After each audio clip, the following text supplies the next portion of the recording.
Hello বন্ধুরা, আসসালামু আলাইকুম। আপনারা সবাই কেমন আছেন? আমি ভালো আছি। আজকে চলে আসলাম নতুন আরেকটি ব্লগ নিয়ে। আজকে অনেক বড় বড় শিং মাছ রান্না করব। চলো রান্না শুরু করি। এই যে দেখো, মাছগুলি কেটে পরিষ্কার করে নিয়েছি আমি। এখন হলুদ লবণ দিয়ে মাখাই নেব। ভিডিওটা না টেনে ফুল ভিডিওটা দেখবেন প্লিজ। লাইক, সাবস্ক্রাইব, কমেন্টস করবেন এরকম হয়েছে। এই দেখেন আমার তেল গরম হয়ে গেছে, তেলে মাছ দিয়ে দিলাম। একে একে সব মাছগুলি দিয়ে দেব, ভালো করে ভেজে নেব। শুধু মাছ নয়, সাথে ডিমও আছে মাছের। এই যে মাছগুলো আমার ভাজা হয়ে গেছে, এখন ডিম ভাজবো। এই যে দেখেন মাছের ডিম, শিং মাছের ডিম কালো কালো, এগুলোকে আমি ভেজে নেব মাছ উঠাইয়া। দেখেন মাছের পিসগুলো কত বড় বড় হয়েছে, মাছগুলো অনেক বড় ছিল। আর আজকের রান্নাটা কিন্তু অল্প মশলায় রান্না হবে। দেখেন, যারা বেশি মশলা খেতে পারেন না এই রান্নাটা ফলো করবেন। আদা রসুন আমি দিব না, শুধু পেঁয়াজ দিয়ে রান্না করব।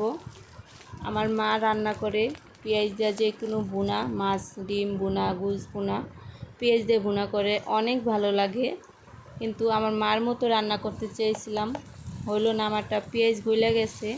আর আম্মু রান্না করতো, পেঁয়াজ গলতো না কিন্তু সিদ্ধ হইতো, ভালো লাগতো অনেক।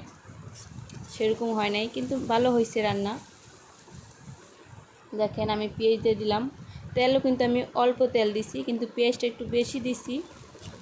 হলুদের গুঁড়া, মরিচের গুঁড়া, লবণ দিয়ে দিলাম। এখানে আর কোনো মশলা দেব না। এখন একটু পানি দিব, পানি দিয়ে ভালো করে কষায় নেব। ভালো করে কষানো হয়ে গেলে মশলাটা আমি মাছগুলি দিয়ে দেব। এই দেখেন আমার মশলাগুলি কষানো হয়ে গেছে ভালোভাবে। এরপর যতক্ষণ তেল না ছাড়বে ততক্ষণ কষাবেন, পুরো পানিটা টানাবেন। তারপর আমি মাছ আর ডিম যে ভাজা নিছি, এখন এগুলি দিয়ে দেব, লাড়াচাড়া দিয়ে তখন আমি ঝোল দিয়ে দেব। এই যে দেখেন, শিং মাছের ডিম কিন্তু অনেক ভালো লাগে। আপনারা যারা খান না তারা খেয়ে দেখবেন, অনেক ভালো লাগে। অল্প মশলা দিয়ে রান্না করছি, সে এতে তরকারিটা অনেক ভালো লাগছিল। আমার রান্নার প্রশংসা আমি নিজেই করি, আপনারা একটু করে যাইয়েন। কীরকম হয়েছে কমেন্টসে লিখে যাবেন। আমার রান্নাটা হয়ে আসছে।